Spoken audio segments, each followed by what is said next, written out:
Hello and welcome. I'm excited to introduce today's guests, Mike and Ligia Deaton. They dedicated decades of their lives climbing the corporate ladder in Fortune 100 companies, trading away their time for money while fulfilling someone else's mission and goals. Although they were successful in advancing their careers and growing their income levels, it came at the expense of relationship, personal freedoms, and the pursuit of their own dreams. In 2016, they found themselves out of work and out of income. At this critical moment, they made a choice to leave the rat race behind them and to forge a new path forward. After researching many different options to live life on their own terms, they ventured into real estate and discovered vacant land flipping. They went all in and grew their land business to a life-changing engine of cash flow and financial independence. Armed with this powerful real estate strategy and driven by a higher purpose, they are now on a mission to help thousands of others by empowering them to chart their own course to financial freedom, financial and lifestyle freedom. Their Flipping Dirt coaching programs are designed to help others grow their own real estate ventures, produce mounds of cash flow, and enable lifestyle transformation. Mike and Ligia, thank you for joining us today. Yeah, thanks for having us on the show, Tracy. Yeah, why don't we kick things off by just having you share a little bit about your background and the events that ultimately led to your decision to shift gears and look for a new path? Yeah, you bet. You want to take this one? Sure. Personally, I grew up in the Dallas-Fort Worth area, pretty normal childhood, at least as far as I was concerned. I mean, we weren't wealthy, but we weren't poor. My mom was a school teacher, did, a lot of the poor dad type mentality. My grandmother was a banker. And so all of this bank accounts and savings came part of my psyche. My dad was entrepreneurial. He built homes and did things like that. He had a lot of little side gigs and hustles growing up. It never really implanted in my brain as something that I wanted to do. But anyway, I, went to high school, went to college, got out of school, got a job, was with, as you mentioned, large tech corporations, Motorola, Nokia mobile phones, ultimately Microsoft. Kind of during that journey that I agreed to an expat overseas assignment to start up a mobile phone factory in Romania. And that's where I met Mrs. Deaton there. So we met there and fell in love and spent a few years dating and got married and speak for you, but correct me if I'm wrong. But, Ligia grew up, Ligia grew up in communist Romania under a dictator until she was about 15 when the revolution happened, but also was one of the, W-2 employees, right? Had jobs at various companies. We met both working for Nokia mobile phones. And once we got married, we came back to the Dallas-Fort Worth area. And that was in around the 2010, 2011 timeframe, just coming out of the Great Recession. We bought a home in Plano, still working. And then, as you mentioned, in 2016, both of our jobs got downsized, right? So Ligia was working for a healthcare company. They decided to consolidate their operations in Fort Smith, Arkansas. So they closed the Dallas office. I was working for Microsoft in a Dallas office that also closed and consolidated into Washington headquarters, and didn't want to move to Washington, didn't want to move to Fort Smith, Arkansas. So, we found ourselves adrift and trying to figure out what we were going to do. And our initial mindset was get a job, right? It was get the resume out, work the network, find recruiters, get a job. But that process was so anxiety ridden. And, you don't know what company am I going to land a job with? Am I going to have to relocate? I was traveling 50% of the month for business. And so, is that going to be continuing? What kind of company culture do you find yourself in? All those things, starting fresh. So many variables. It was just gut wrenching. And so, we took a moment and just kind of checked in with each other and inside, and we can get into it a little bit more in the podcast, but we had recently reawakened an interest in real estate as a cash flow mechanism. We didn't really think about it in terms of doing it full time. It was more, let's get a few rental properties or something, but we were both working full time. And so we really didn't have the bandwidth. Well, that's not true. We didn't take the bandwidth, let's say, to go and do that. And in that moment, we decided, let's just give it a go. And we had resources in terms of time, obviously, but we also had some money in the bank. We got severances, and we just decided to invest it in ourselves and in a business and ramp up. And, it turned out what seemed like a really risky and fearful decision was quite honestly probably the most secure decision that we could take in terms of just being in control of our own financial future and having, the means to do what we want to. And, fast forward 6 or 7 years now, we're way out in front of, I think, what we dreamed of at the time. Mhm. We obviously had aspirations of what we wanted to do, where we wanted to live, how we wanted to live, but we've gotten there so much more quickly just in that path that I don't know if we ever would have gotten there if we would have just gone back into the workforce and worked other people's agendas. And Yeah, just kind of kept plugging along.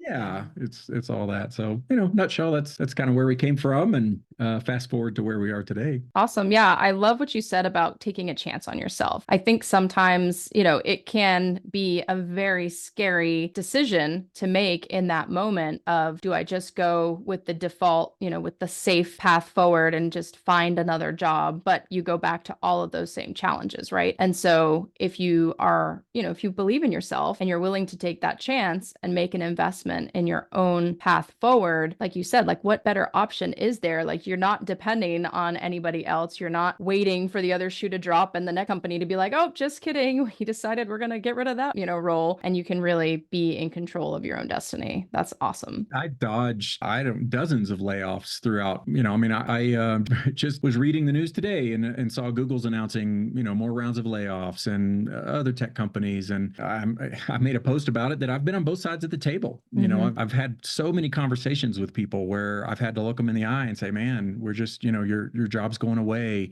And you're just seeing that flood of emotions that hits somebody when they hear their source of income is gone. And there just is no job security in and of itself, really. I mean, right? You can do all the things right and still find yourself at somebody's mercy. Yeah. And that's not to say I love my career. I mean, it gave me so many benefits and a great salary and a lot of great benefits. When I look back, I just wish I would have diversified and created a side income much earlier than I found myself in a need. But I mean, there's work out there for anybody and fulfilling work. But yeah, I mean, the term taking a chance on ourselves, which it was, I guess, in that moment. But really, it was kind of the best odds of anything out there. Yeah, I think it's really interesting. I feel like I have a lot of parallels in my own history. Just, I did a full 22 plus year career in the military, and it was a very similar, like I look back, I have no regrets. Like it was a wonderful career, amazing experiences, got to travel and see the world and do all Yeah. kinds of neat stuff. But I also wish that I had started a lot earlier, creating that space for myself to have other passive income streams so that, I wasn't putting all my eggs in one basket with a military retirement. Now, I was very fortunate in that I made it to retirement, Mhm. but that's not always a guarantee. You can get injured, things can happen. And Yeah. to have put so much time and effort on that career track, if I had not made it to retirement, I would not be in the position that I am today. So I'm grateful for the experiences that I had, but I also, looking back, can see like there are definitely some things I would have done differently if I could go back and make those adjustments. I'm curious to hear, what are some of the initial challenges that you guys faced as you worked through that transition of, okay, now we're gonna, press the pause button on actually looking for a new job. Now what? How did you guys work through that? What were your challenges? Well, I can start on this. I think for us, the biggest challenge was probably the fear of failure, because we were embarking in a journey, embarking to do something that was completely new for us, to have our own business and to structure our business in a certain way that we will have success.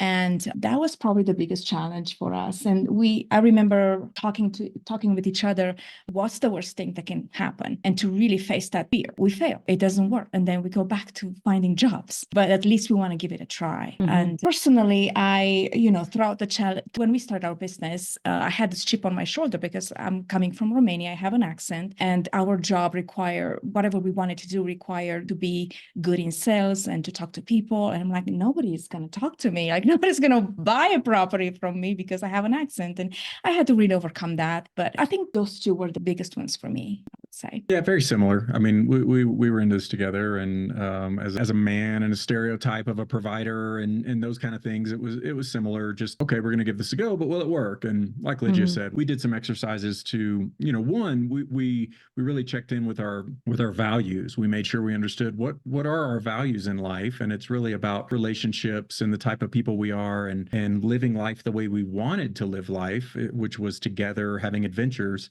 And so that really pulled us toward this entrepreneurial journey. And then, once we decided to go all in on it, it was addressing those fears. And a little bit to what Ligia said, it's like, okay, what is the worst that can happen? I mean, when you really sit down and think about it, usually the worst case scenario is just not so bad. Okay, like we go back and get jobs. We're capable. We had experience. We had network.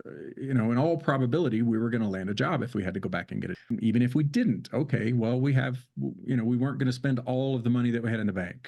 We have family that we could check in with. And there's a lot of resources at your disposal. At the same time, I don't want to discount that we all have seasons of life. I mean, when I was in my 20s, I was under massive debt. And the thought, I may have had entrepreneurial moments where I thought, hey, I'd love to try and do this. But it was, I had young kids. There was just no wiggle room for me, or at least it felt like that. And so I appreciate the fact that, for us, life really opened up in that moment. There were several things that made it more approachable, and our risk tolerance increased a bit to be able to take what we thought was a risk, and what was a risk to some degree. But yeah, Mike talks about it quite often. We have two daughters, so they were about to go to college.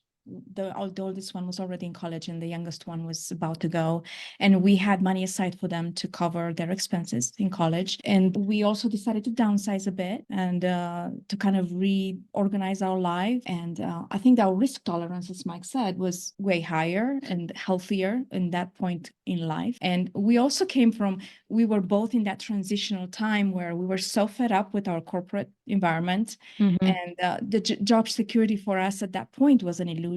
So we were really ready to go, really ready to step into a new chapter. Yeah, that makes a lot of sense. I think I can relate to that on a number of fronts as well. And certainly, for me, having my military retirement sort of created this opportunity where, okay, like the baseline is covered. Now I have this space to go out and explore and, experiment and try new things. And, like you said, what's the worst that could possibly happen? I have to go back and get a job. Yes. Okay. I can live with those terms.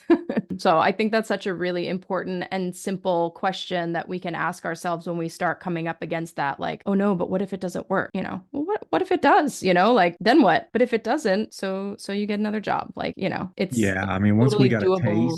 once we got a taste of that it was actually working, and there are different tiers. We got to a level where, okay, we're now paying our bills every month, and we're not dipping into savings.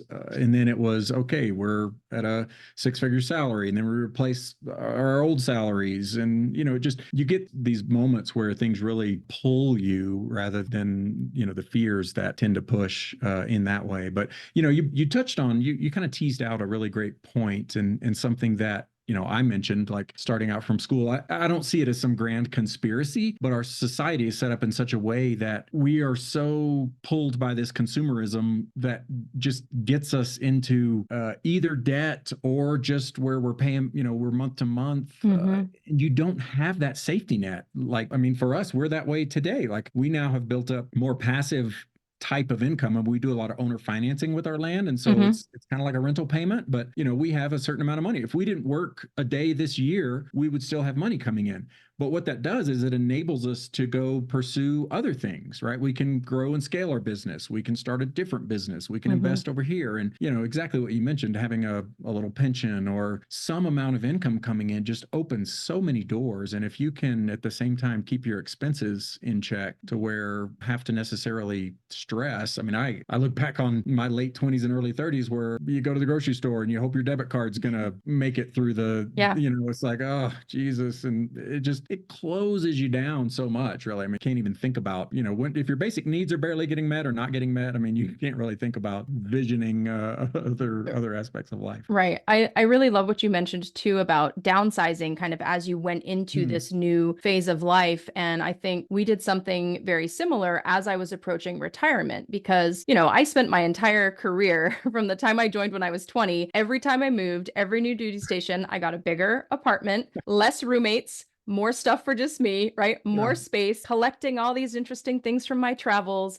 needing more and more and more space to hold it all. But then at some point it was like, to what end? Like, what is all of this stuff doing for me? Not much, just requiring me to need a bigger house to store it all, which then costs more money, which means I need more income. And so when we really took a step back as we were approaching that timeline for retirement and, weighing that option of like, do I need to get a job? Do I want to get a job? job? Like, what would life look like if I didn't get a job? And really being intentional in those last couple of years in downsizing and not buying the biggest house that we could afford, but getting the smallest house that we could that we could tolerate. And, making some decisions like that I don't love every day. There are days where I'm like, man, I wish my house was a little bit bigger. I'd like to entertain more. I'd like to do this. I'd like to do that. But it's totally adequate for our life and the season of life that we're in. And so I think sometimes it's easy to just sort of get caught up in that lifestyle creep where you're not consciously thinking about it. And so sometimes it can be something as simple as, what if we got a smaller house? What if we had one less vehicle? What if we got a cheaper vehicle instead of the, $80,000 truck? Like, do we really need that? Or could we get away with Honda Civic or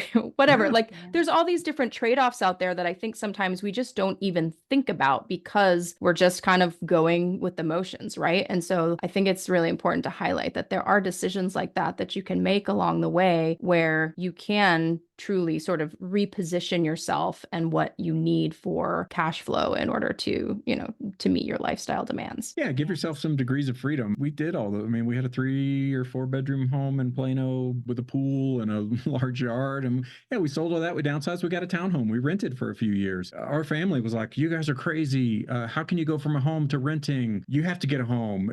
You're throwing your money away. And, it's like, okay, well, this isn't permanent. We're course adjusting. And so, yeah, we just are minimizing our expenses while we can. And then it opened up other things, right? So it is a tricky proposition, but it's a great one.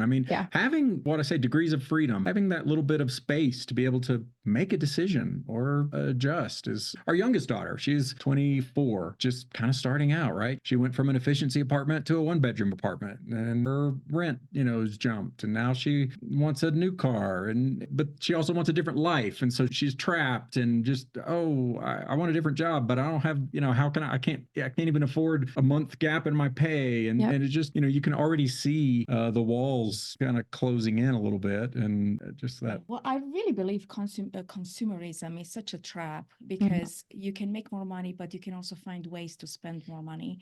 And for us, it was important to kind of draw the line, and we are very blessed that we are on the same page, but to draw the line and to ask ourselves, how much is enough? How much do we really need? And we try to stay away from doodads. And if we have cash flow coming, we want to reinvest that money because we value more the time freedom, the schedule freedom, and financial freedom, really, to not be stressed. And we hope that here in 5-10 years, we don't have to work at all, just enjoy our lives. We value more than having the biggest house and the most expensive car and the most expensive trips and stuff like that. But I think it's important to really ask ourselves, what do we really want in this life? What is important for us, and to go towards that goal. Yeah, that's such an important point, that like, what is at the heart of what we're trying to accomplish with our lives, right? Like, what is our why? What are our values? Like, what are we doing it for? And I think the more in tune with that we can get, the clearer the path becomes, right? Now, you mentioned 100%. that you're both on the same page.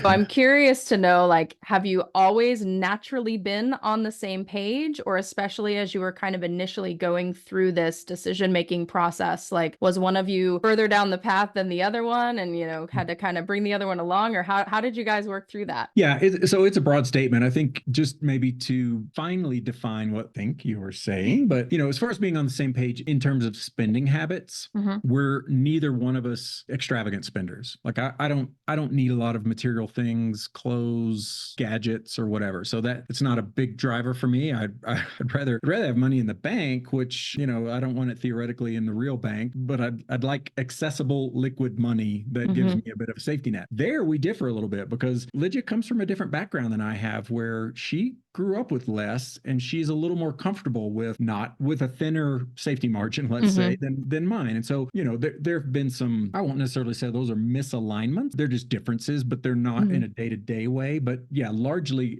in terms of like our lifestyle and spending, I think we've always been on the same page, roughly. Like, we both enjoy travel. That kind of, if we're spending money, that's generally where it's going. And not really luxury vacations, but more adventure travel, let's say. We hiked to Machu Picchu. We did a 7-day whitewater rafting trip. We kind of do more things like that. And so, we're aligned in those type of things, which are are good. I had a previous marriage. It didn't work out so well. And one of the primary things was I'm a saver. She was a spender. And it just, we got into financial issues and that just snowballed into other things. And so, in that way, I would say we started out very much aligned and just really have built on that. We're pretty compatible in terms of we work in our business together, and a lot of people we talk to are, they're, oh my gosh, I could never work with my spouse. How could you do that? But we have very complementary skill sets. We have a good way of communicating with one another, not really defensive in nature. And we're both on the same mission. So we know we're trying to achieve the same goals. And so just very compatible in those types of ways. And so, yeah, I would say we haven't really had to put too much effort into a lot of these things, which has just been great. I mean, our relationship has flourished as a result, and it's a blessing to be in a relationship. It's very harmonious in those ways. And to add to the answer to the question that you asked, I think that I come from a different background than Mike, and I grew up in a family that we were living paycheck to paycheck. And I think that where I have to work on in my personality is to be more driven, to be more driven and to aspire for more. But in that way, Mike is kind of driving our car in, our entrepreneurial boat or car, whatever I want to say, but I need to be more driven. I think I can be very happy with little. I can be happy with much. I think there are areas where I could see I can use a little more drive. Yeah, I love that. And that's very, very relatable. I think my husband and I are very similar in that regard. I love the way you said it, that you're very aligned in your mission and your values. And I think I could say the same for us. Like we want the same thing. We don't always agree on like how we should get there. And certainly like one of us is more ambitious and the other is more like naturally content. And that's definitely something that I struggle with as well, is like contentment. Like whatever it is that we're doing, it's like as soon as we hit that goal, I'm like, okay, what's next? I'm like always looking to the next thing. And, so that's something that I'm looking to balance in the other direction, is like, how do I find that, contentment in the moment and to truly focus on being happy with what I have, but also still looking forward to like what is on the horizon and what is the next exciting thing that we can do. So that's it's very relatable. I'm trying to peek around your bookshelf there, but we read a book last year called The Gap and the Gain by Dan Sullivan and Ben Hardy. It's up there. Yeah, Okay. I love their books. I've read, 10X is easier than 2X, The Gap and the Gain, Who Not How. They have so many excellent books that really, particularly if you're in the entrepreneurial space, but even if you're not, like there's so much that I read in those books that I was going to my husband like, oh my God, like this makes so much, sense in like our ability or lack thereof, our struggle sometimes to communicate about things. I'm like, now that I'm looking at it from this perspective, I could totally see where you're coming from, but I'm always looking forward instead of looking at like, what have we done? And there's so much good stuff from their books. I love their stuff. Yeah, that's a great one though. We are the same, just like Ligia said. We taking that lesson to heart to check in more often and see where you have come from, right? I mean, there was a day when we had never made $1 as entrepreneurs and all that we've done. So it's easy. Yeah, I'm the same. Next, what's next? Yeah, Mike is like, great. Next, let's go next. And I'm like, hey, let's stay here and celebrate. Look how far we've come. Yeah, celebrating those wins, even the small ones, it really is important. And we don't realize sometimes how much that can help with the momentum in moving forward towards those next goals when we actually acknowledge when we do accomplish things and not just beat ourselves up all the time because we're not where we think we should be. Now, I want to talk a little bit more specifically about land flipping. So once you guys decided, okay, we're gonna try this real estate thing, like how did you find land flipping and what was it about it that like really pulled you in? Yeah, so when we moved during this transition period from when we moved to Romania to Dallas, I had I think it was your copy, but Rich Dad Poor Dad came, into my consciousness. And so, like I said, Ligia had a copy and I think I found it and I was like, oh my gosh, I read this a long time ago, and re-browsed through it. It awakened this concept of getting more on the business and investing side of the quadrant, right? Having cash flow, real estate being a great way to do that. We talked about it in Romania. It was just going to be a little challenging, me as an American and really knowing the market. So we didn't act on anything while we were there. And then when we got to Dallas, life just kicked in and we didn't really take advantage or take the opportunity to get a rental property or do things like that. But it was churning a little bit how to do that. And so in that moment, I'm a runner. And when I do longer runs, like to listen to podcasts and different things. And so in that moment, there were a few podcasts, I think like Pat Flynn, Smart Passive Income was one that I was looking into. There's another podcast called The Side Hustle Nation. In that process, I had heard two different people that were buying and selling vacant land, and they were talking about just the insanely high return on investment that they were getting, like, triple digit returns, able to do deals very rapidly in succession. And it really intrigued me. So I did a little bit of research and found a course online that I could buy and had bought it. But again, it came in the mail. And back then it was like a couple of binders with some DVDs and all this. So it wasn't like streaming or anything, but I just put it on the desk and it was collecting dust. And I would look at it every once in a while and go, I don't have time for this, and so in 2016, when we were both out of job, we thought, hey, this is our moment. Let's check in with this. And we went through the material and it sounded approachable. It sounded, the cost of entry is very low. So the risk is pretty low on a per deal basis. And we just decided, let's give it a go. And so once we decided to commit, we did like we've done in a few different when we got into multifamily a few years later. But we found a community who can coach us, who can help us grow faster. We could do this on our own, I had no doubt. But we decided to invest in accelerating our journey, learning from other people's mistakes, and just growing faster than we did. And so we plugged into a coach and a community, and they helped us get going most likely much more quickly than we would have on our own. And it didn't, I think we had some hiccups. Most of the business is very simple. What we fought with was a little bit of head trash. Like, is this going to work? As Ligia mentioned, there were new aspects. I mean, neither one of us work in sales, and there's an element of marketing and sales. And that's where we got a little stuck, I think, and for a couple of months. I mean, it wasn't even a big thing, but in the moment it felt like, oh my God, we're not going to make this work. We got going, and once that first sale came in, the floodgates opened, and it didn't take us very long to start building upon our wins. And that's kind of how we got going. It's been probably 7 years now, and year in, year out, it's an amazing business. I mean, like I mentioned earlier, we do 90% of our sales owner financed. And so we have these promissory notes that we sign with clients for 3, 4, 5, 6, 7 years. And after 12 months or 18 months of doing that, we have a really nice passive income book. And so, now we replace ones that are,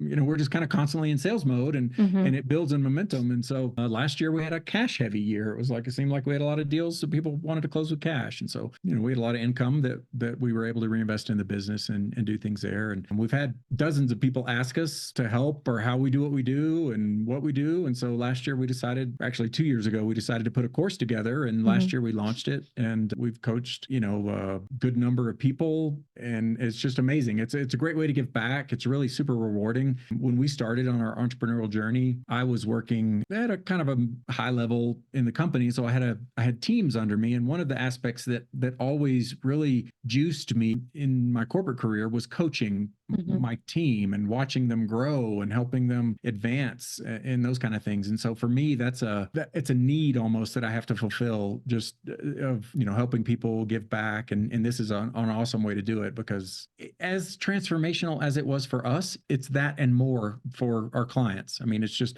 we get to know people on a personal level. We see their journey. We help them through getting started and ramping up, and then you see them go. And I mean, we laugh sort of, but like, we have clients that are going faster than we are. And we're like, oh crap, we gotta, like, what are we doing here? We gotta put the accelerator down, and we can't have somebody show us up or whatever. But it's fun. I mean, it's great. We really love the coaching side of things, and we're looking to ramp that up even more here in 24. That's awesome. Yeah, I know, looking back to my experience as a leader in the military as well, that was one of the most rewarding things, is when you actually could see your sailors succeeding and getting accepted for various programs, and just getting Sorry, 1 second. Yeah, lost your webcam. That's okay. Yeah, Yeah, one of the most exciting things was being able to see my sailors, advancing and getting accepted for commissioning programs. And, I just had one of my sailors reach out to me the other day to say, hey, just wanted to check in and see how retirement's going. She was like an E5 when we worked together a few years ago in Singapore, and now she's commissioned as a junior officer doing healthcare management, and she's just crushing it, right? And so, to be able to see people succeed, it takes takes things to a whole nother level, like you were saying. So Indeed.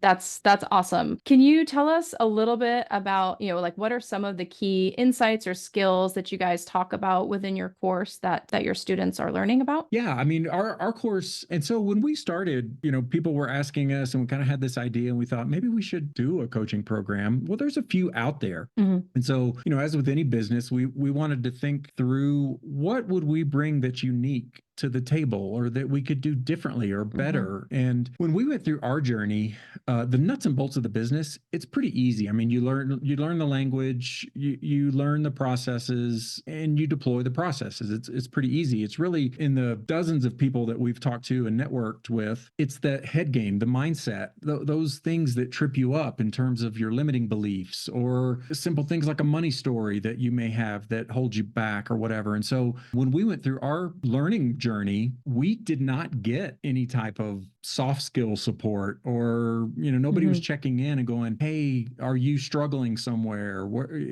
That's not really process related, right? You can run a spreadsheet and put things together and do some stuff. And so what we did that's a bit unique with our program is we incorporate a really heavy mindset aspect of things. And so as people go through, it's the same thing that we see. Obviously on one extreme, you see go-getters. I mean, there are people that hit the ground running. You don't even really have to do anything because they're just action takers. They're busting through obstacles. But where people struggle is just really with letting any type of obstacle stop them. It's just, oh, I don't understand this. It's uncomfortable. And so that's where we spend a majority of our time, is really just checking in, making sure people are not getting hung up anywhere. And it's typically a mindset. I mean, it's either like we had, oh, I'm not a salesperson, I'm not going to be able to sell, or I'm not technical, I don't know how to do this. I mean, there are solutions for everything, right? You can choose to address it yourself, but even, the land business it's kind of a niche real estate. It's not as well known as house flipping or rental properties or short-term rentals or whatever, but there's still a big service community out there of tools and systems and even people that you can use to, just like with any business, you can lean into your strengths and find a way to manage around things that you either don't like to do or don't have the competency to do or something. And whether you automate it or delegate it, there's a way to do it. And so a lot of what we spend our time with clients, like I mentioned, is just really in those types, okay, where are you getting stuck? But because ultimately we want everybody to be successful, and there's always a handful that aren't ready or, just kind of give up, but it's very few. And as long as we or someone in the community are out there trying to help somebody pull through, it's an easy business to, like I said, once you get a taste and a few little wins, then it's like, oh my God, this works. And it works great. That's been the biggest part of the journey. Is quite frankly, it's the part that I enjoy the most, because I just love, like I mentioned, coaching and helping people. And usually it's in those types of areas, right? It's where somebody's got their own personal hang up and they just need a little encouragement or a nudge or accountability or something to help pull them through. Yeah, that's really such an important piece. And I think, I've experienced that as well on the multifamily side. That was probably hands down the most important piece of some of the masterminds that I've been in, that I have found the most value in, is having that accountability and, the coaching on the mindset piece, because anybody can pick up a book. You can go, anything that we're doing, you can learn how to do for free on, YouTube, somewhere on the internet. Like, it's all out there. Like, none of the content itself is particularly, new or earth shattering or like the secret sauce. Like, there's a proven method to do all of these things that we're doing, but so many people get stuck in their own minds. And that's definitely the area that I've found the most valuable in the masterminds that I've been in, is that piece of like working through the mindset struggles and figuring out how to overcome those hurdles. And so I love that you guys took that time to say like, okay, like, obviously this information's out there, but how can we actually add value and do something unique and different? And that's a really, really valuable approach. So yeah, thanks. Well, kudos to you for figuring that out. It definitely makes a huge difference in, how quickly people can grow and scale in their business. Yeah, and that's just it. Oh, go ahead. No, I wanted to say that, when in every business, it takes a lot of grit. When things are going great, when you have success, when you have the proof of the business model and things are going wonderful, it's easy to have a powerful mindset. But when we found ourselves in the messy middle, that we do the right things, that we continue consistently do the right things and we don't have results right away, it takes a lot of grit and it takes a lot of powerful tools to move forward and not give up. I mean, I remember Mike and I don't know why it took us so long, but it took us 6 months to sell our first property. And I mean, in 6 months, there's so many opportunities and so many moments that you can give up. It's like, this is not working and it's not going to work for us. And we had so many moments where we could have quit and said, we're done, we're moving on. But it took grit. And then, there is a saying that the best views come after the hardest hike. If you stay in that place and continue moving forward and continue doing the right things, you will have results. It really takes that grit and a beautiful community to hold your hand when you need it. Yeah, having that valuable community around you, like it's hard to put a price tag on that, because when you reach those difficult moments, knowing that you have people around you that are there to support you, who want to see you succeed and grow, like there's nothing like that. And also people that say, hey, we've been there, but we are on the other side. This is working. Keep pushing. Yes. Don't give up. Like, don't give up. Keep going. I wonder, as we're kind of wrapping things up here, would you guys be willing to share a little bit of your outlook, kind of, where do you see the opportunities and trends in the real estate market in the near future? Yeah, it's a great question. We have diversified over the years. We started in land, we built it up, and we got into some commercial ventures just really as a tax depreciation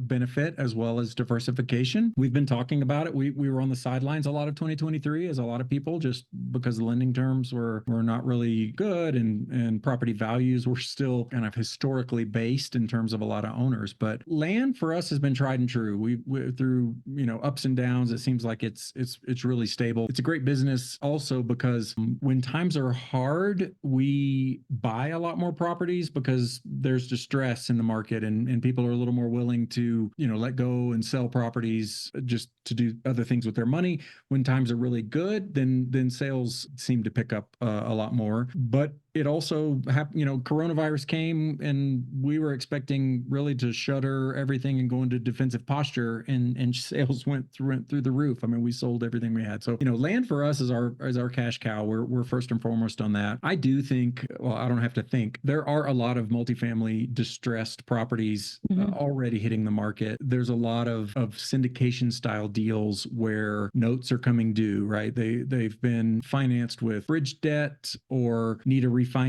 after 2 or 3 years. And so all of that wave is just now starting to hit us. There will be opportunities there for sure. And it seems like lending terms are getting a little bit better, although, we'll have to see what happens here, maybe a flat year. But I do still think housing in general, it's an essential need. There's a shortage. The math is there. It's just really making sure you can, you find a deal and you don't over leverage in some way. Those are kind of the two big ones that we look at. I do think commercial office is an opportunity, but again, you have to be really, I think, careful about how and where you're going to play, because there will be some markets where the work from home hits harder than others, and you don't see a resurgence. But I do think there's a good play there. But again, okay, we've held off on a recession. I think everybody was predicting something to happen last year. It didn't happen. We'll see what happens. If there is something, is it mild? But I would expect that to hit retail, if there is a softening in the economy some way. Geopolitics is crazy right now. I mean, you're probably a little bit still plugged into that, but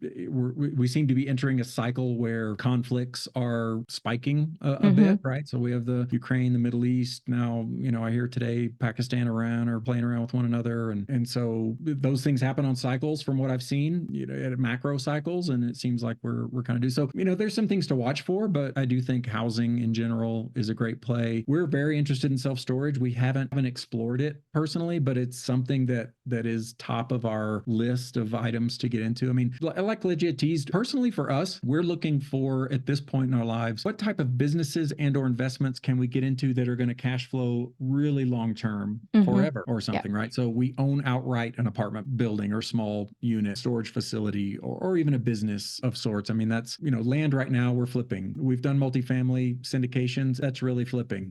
So there's these things that you have to renew. We're looking, right. They're more cyclical. Yeah. How do we get into something that we can necessarily set it and forget it? I don't want to ever stop working, but I don't want to have to work. I want to be able to, nurture a business or something. But I think those are probably, from what I'm seeing, are the good plays out there. Businesses is another one that I think strategically the math adds up. I think I've read recently that, I don't know the number, but there's, baby boomers, a lot of business people. You There's a follow lot of people Cody that want to Sanchez? retire and they want to sell their business, or they want to, do something there. So I do think there'll be opportunities there, and those are great ways to get into something. But again, that also comes with, buying someone's business is not an easy task.